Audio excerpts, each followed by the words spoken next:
कर्म कर चलो, कर्म। और बहुत अच्छे से जान लेना, बहुत अच्छे से समझ लेना, पत्ती से नहीं पहचाना जाता कि वृक्ष कौन सा है। पत्ती का नाम लेकर नहीं पुकारा जाता कि इस पत्ती का पेड़, हमें कहना पड़ता है इस फूल का वृक्ष है, चंपा का, चमेली का, मोगरे का, गेंदा का। हम उसके फूल से उसको पहचान कर करें, ये गेंदे का है, ये चमेली का है, ये बिजली का है। या हम फल से करें, ये केरी का है, ये बेर का है, ये आंवले का है, ये नींबू का है, ये संतरे का है, ये आंवले का है, ये उसके फल से पहचाना, पत्ती से नहीं। उसी तरह तुम्हारे जीवन में कितने उतार चढ़ाव आ जाए, तुम्हें उससे कोई नहीं पहचानेगा, पहचानेगा तुम्हारे कर्म से। तुमने कर्म कौन सा करा, उस कर्म से तुम्हें पहचाना जाएगा। अच्छा कर्म करोगे, जगत में तुम्हारा नाम उसी नाम से जाना जाएगा। बेकार कर्म कर दिया, उसी नाम से तुम्हें पहचानेगा, अरे बेकार, बहुत बेकार, ये वही है, कर्म से पहचाना है। कुछ अच्छा करिए। मानव की देह पाने के बाद में, मानव की देह पाने के बाद में एक कर्म जरूर करना, किसी सदगुरु की शरण जाकर उसकी स्मरण में, थोड़ी सी भक्ति में, थोड़े से स्मरण में डूबने का प्रयास कर।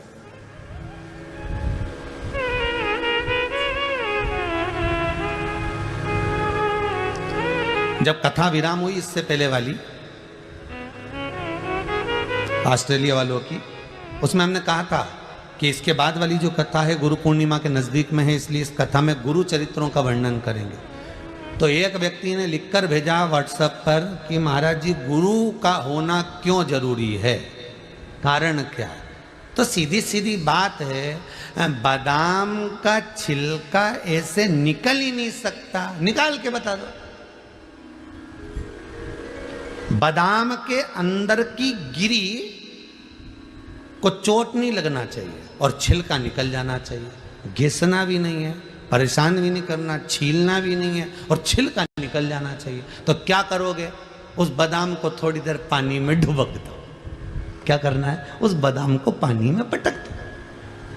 बादाम जितनी देर पानी में, थोड़ी देर भी अगर पड़ गई, बादाम थोड़ी देर भी पानी में पड़ी रही, धीरे धीरे उसको हाथ में लोगे और मलोगे, छिलका निकल जाएगा।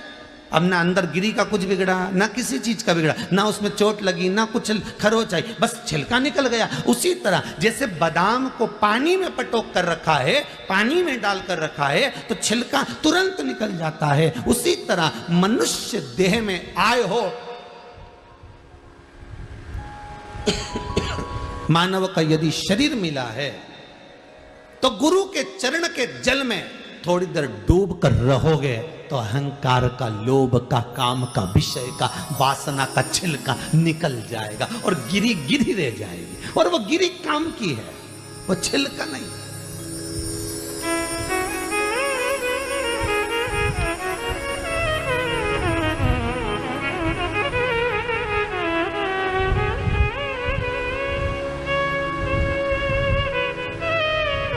वो गिरी ही काम की है।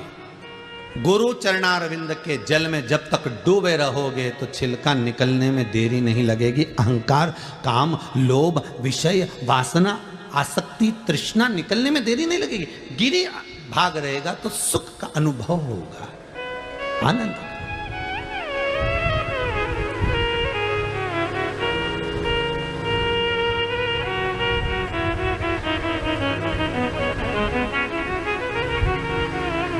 शिव महापुराण की कथा कर रही है। देवराज नाम का ब्राह्मण है, ब्राह्मण कर्म से वंचित है। ब्राह्मण कर्म से क्यों वंचित है? क्योंकि किसी सदगुरु की शरण नहीं जा पाया। बिंदुक नाम का ब्राह्मण कुल में जन्मा है, चोरी कर रहा है, धन लेकर आ रहा है, अपनी पत्नी, धर्म पत्नी को दे रहा है, पर ब्राह्मण कर्म से वंचित है। उसका कारण क्या है? क्योंकि सदगुरु की शरण नहीं जा पाया। इस कथा को सुनने के बाद आप अपनी जिंदगी में एक बात याद रखना, गुरु ढूंढना, बहुत अच्छे से ढूंढना, बहुत अच्छे से, पर जल्दीबाजी में नहीं। तुम्हारा मन, तुम्हारी बुद्धि, तुम्हारा चित्त, तुम्हारी वृत्ति जब तक नहीं कह दे कि इसको गुरु बनाना है तब तक मत बनाना, उसके बाद ही बनाना। जब दिल कह दे तुम्हारा कि ये मुझे तार सकता है, ये मुझे हरि से मिला सकता है।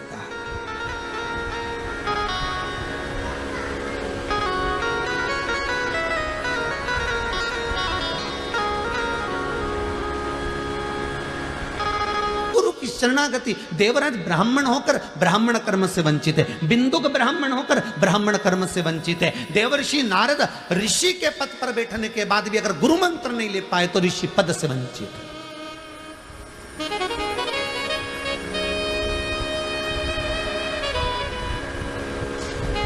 वो सुख कहां, वो आनंद की अनुभूति कहां?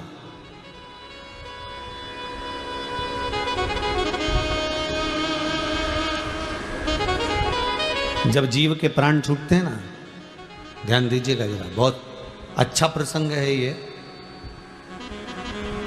जिस समय प्राण छूट रहे होते हैं, जिस समय पर प्राण जा रहे होते हैं, प्राण छूटते हैं व्यक्ति के,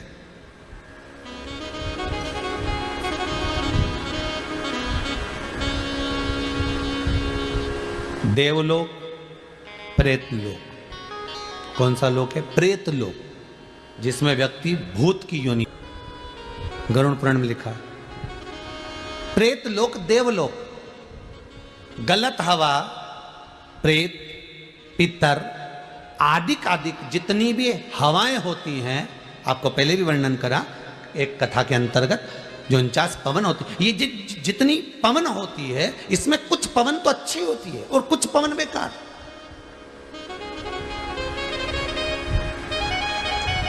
सतगुरु मार्गी को, जो गुरु के चरणारविंद का अनुमोदन कर रहा है, गुरु का स्मरण कर रहा है, भगवत भजन कर रहा है, नाम जाप कर रहा है, नाम स्मरण कर रहा है, जिसने अपनी जिंदगी में एक बार गुरु मंत्र ले रखा है और उस गुरु मंत्र का बल उसके भीतर है, तो उसको कभी भी प्रेत बांधा, उसको कभी भी कोई गलत हवा स्पर्श नहीं कर पाती। जो गुरु मंत्र से वंचित है, जो परमात्मा के मंत्र से छूटे हुए हैं, गुरु की वाणी जिसके कानों में नहीं गई, श्रवण शक्ति में नहीं गई, उसके भीतर फिर गलत हवा, प्रेत बांधा उसको स्पष्ट छू सकती है। अब ये तो हो गया मृत्यु लोक का, कि मृत्यु लोक में आप पहचान सकते हो कि इसको अगर पवन लगी है, कोई चीज लग गया है, कोई चीज हो गई है, तो समझ सकते हो इसका गुरु मंत्र नहीं होगा, इसलिए इसको छू लिया। ऊपर का क्या क्रम है? इससे ऊपर जब जीव प्राण छोड़कर जाएगा और प्राण छोड़कर जाने के बाद जब ऊपर पहुंचेगा, यम की केत चढ़ेगा, चढ़ने के बाद जब पहुंचेगा, उस समय का कथन क्या कहता है? तो उस समय का कथन कहता है कि अगर एक चेले ने, एक शिष्य ने गुरु मंत्र ले लिया है और उस मंत्र का स्मरण नहीं भी कर रहा है, तो गुरु अगर एक सांकल्य भी डालता है, गुरु अगर एक मंत्र का स्मरण भी करता है, तो चेले के खाते में जाता है, शिष्य के खाते में जाता है। और शिष्य अगर एक सांकल्य डालता है, शिष्य अगर एक मंत्र का स्मरण करता है, तो उसका एक भाग गुरु के खाते में जाता है। दोनों एक दूसरे को तार रहे हैं। और गुरु मंत्र लेने के बाद में व्यक्ति अगर बेकार कर्म कर रहा है, मदिरापान कर रहा है, वेश्यावृत्ति कर रहा है, जुआ खेल रहा है, मांसाहार कर रहा है, कोई गलत काम कर रहा है, तो उसका भी भोग गुरु को भोगना पड़ता है। और गुरु अगर कुछ बेकार कर रहा है तो वो शिष्य को भोगना पड़ेगा, भोगना तो पड़ेगा। संबंध एक हो गया गुरु और शिष्य। गुरु वो शब्द है, गुरु वो आनंद है जो परमात्मा की शरणागति में ले जाकर छोड़ देता है, परमात्मा के चरणों में ले जाकर छोड़ दिया। देवराज चोरी कर रहा है, धन चुरा कर ला रहा है, शंकर के मंदिर में पहुंच भी गया है, तो भी शिव महापुराण में उसका मन नहीं लगा है। बिना गुरु मंत्र के जीव का चित्त भगवान की कथा में लग जाए, बहुत बड़ी बात है। यह पूर्व का ज्ञान होगा, इसलिए लग गया।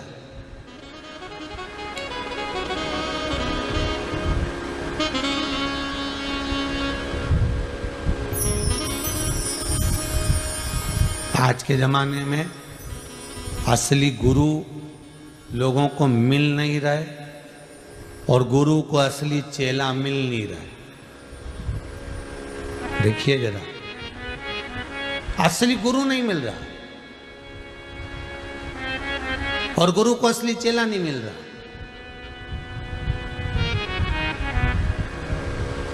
एक गुरु जी तखत पे बैठे थे, शालिग्राम जी की पूजन कर रहे थे। दो चेले थे उनके। एक चेले को आवाज लगाई, चेला, है रामू, है रामू। रामू दौड़ कर आया, जी गुरुदेव। बेटा, शालिग्राम जी की सेवा चल रही है, थोड़े तुलसी के दल लिया, जा तो जरा तुलसी ला। इतना आलसी चेला, उसने मन में सोचा अगर आज तुलसी लेने चले गया तो ये गुरुजी रोज मुझसे तुलसी मंगवाएंगे। अगर आज चले गया तो गुरुजी रोज मंगवाएंगे। चेला बोला, गुरुदेव, तुलसी का पौधा कैसा होता है? गुरुजी ने मन में सोचा, गजब का चेला है, बताओ, यहां आश्रम में रह रहा है और इसको तुलसी का पौधा नहीं माना। चल रहने दे, अच्छा है। दूसरे चेले को आवाज लगाया, किशोर, ओ किशोर, ओ किशोर। अरे कहां गया किशोर? और किशोर दौड़ के आया, जी गुरुदेव। जा थोड़ा सा तुलसी का दल तोड़ कर लिया। किशोर ने सोचा, बता ये रामू नहीं गया तो मैं काय को जाऊं? गुरुदेव, आपने रामू से नहीं कहा? रामू को तुलसी का पौधा नहीं मालूम था। किशोर कहने लगा, तूने तुलसी का पौधा नहीं देखा? इतनी बड़ी बड़ी पत्ती होती है तुलसी की और इतना बड़ा पेड़ होता है।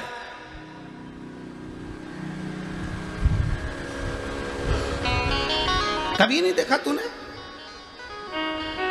मेरी तो मम्मी ने दिखाया था, इतना बड़ा पेड़ और इतनी बड़ बड़। किशोर, तूने तुलसी का पौधा नहीं देखा? गुरुदेव, मेरे को मालूम, मेरी मम्मी ने ऐसे ही बताया था। इसने सोचा अपन जाएंगे और अपने माथे आ गए, फिर अपन कोई बुलाएंगे बार बार तुलसी लाने के लिए, अपन भी नहीं जाएगा। जा। अब दोनों ही चेला बड़ा आलसी, पर गुरु तो गुरु थे। दोनों बोले, गुरुजी हमको नहीं मालूम तुलसी कैसी है, आप नहीं चले जाओ। गुरुजी बोले, अब शालिग्राम जी की सेवा छोड़कर मैं कैसे जाऊं? तखत पे बैठे थे गुरुजी 80 किलो के, उसी पे थे शालिग्राम।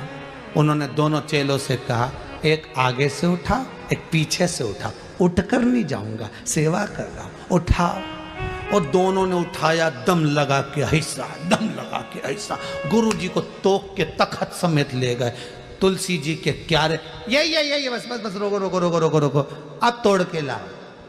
तुलसी दल लाए, गुरुजी को दिया। गुरुजी ने शालिग्राम जी के चढ़ाया। गुरुजी बोले, ले चलो वापिस, वापिस ले चलो। इनने फिर उठाया और उठा के ले जाके फिर तखत को रखा। गुरुजी बोले, बेटा, तुलसी का पौधा भूलोगे तो नहीं? चेला उन स्कूल में जाकर देखना, एक एक स्कूल में पहुंचकर देखना, एक लेडीज टीचर को, एक महिला टीचर को देखना, वो अपने छोटे से बच्चे को घर में छोड़कर जाती है। 5, 6, 7, 8 घंटा सवेरे से गई है, 2 बजे तक स्कूल में पूरा फर्ज अदा करती है। उसका बच्चा घर में रो रहा होता है, जिद कर रहा होता है, माता को याद कर रहा होता है, माँ भी बिलखती है, बच्चे की याद आती है, तो भी स्कूल में कलम उठाकर बोर्ड पर लिखकर अपने बच्चों को ज्ञान देती रहती है। इतने बच्चों के लिए अपने बच्चे की बलि दे देती है। वही सद्गुरु होती है, वही टीचर, वही गुरु है, वही गुरु है। गुरु अपने बच्चे को जितना नहीं प्रेम करता, गुरु अपने बच्चे को जितना नहीं चाहता, गुरु अपने बच्चे को जितना नहीं पढ़ाता, उससे 1000 गुना दूसरे के बच्चे को पढ़ाता है। तू पढ़, तू अच्छा है, पढ़ने में होशियार है, आगे निकल जाएगा, तू ये कर सकता है, तेरे में वो बल है, तेरे में वो एनर्जी है, तू अपना कैरियर बना सकता है, तू ये कर सकता है, तू वो कर सकता है। एक गुरु है जो मार्ग बताकर बच्चे को अग्रण्य बनाने का प्रयास करता है कि तुझ में वो बल है, तुझ में वो प्रबलता है कि तू सब कुछ कर सकता है। वो गुरु तुम्हारे को निखारेगा। प्रीत करो सो ऐसी करजो जैसे लोटा डो।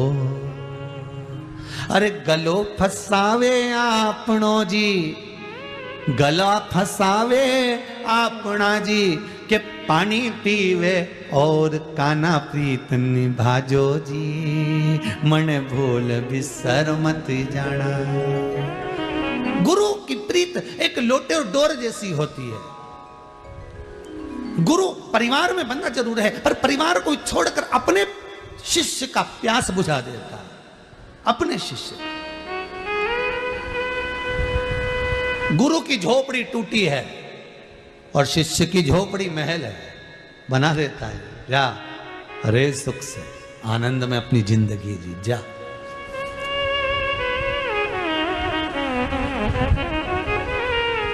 जा सुख की जिंदगी जी।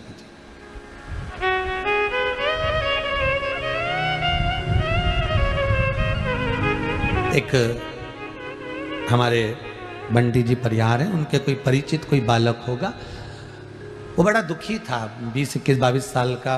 उसके हाथ पैर में, शरीर में छाले हो जाते थे, फूटते थे, घाव हो जाता था, छाले पूरे खाल को निकाल देते थे।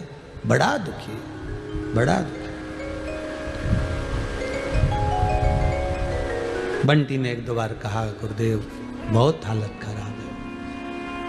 बच्चे ने सब डॉक्टरों को सब जगह दिखा दिया, पर शरीर का वो जो रोग है, डॉक्टर कह रहा है हाथ को काटना पड़ेगा, ये हाथ में कुछ ऐसा हो गया। हमने काहे काटो, हाथ नहीं काटना है, भोलेनाथ जी की सेवा कर कर दुख काटना। अंग काट देने से सुख का अनुभव नहीं होगा, दुख कट जाने पर सुख का अनुभव होगा। काम करो, शंकर जी का स्मरण करो, शिव जी का भजन करो, शंकर का अनुमोदन करो, शिवरात्रि का पूजन आदि जब भी मौका मिले करते रहो। बड़ा सुख है, बड़ा आनंद है। जब देखा, अब सूचना जब मिली कि गुरुदेव उसका हाथ अब पूर्ण तरह से सही हो गए, अब शरीर ठीक हो गया, उसमें आनंद की अनुभूति है, उसमें सुख का एक भान है, आनंद का एक भान। कुछ दे ना दे गुरु, पर यह पक्का है कि वो परमात्मा से मिलन कराने का प्रयास जरूर कर सकते, वो प्रयास करेगा। प्रीत करो सो ऐसी कर जो जैसे लोटा डो, और गलो फसावे आपनो जी,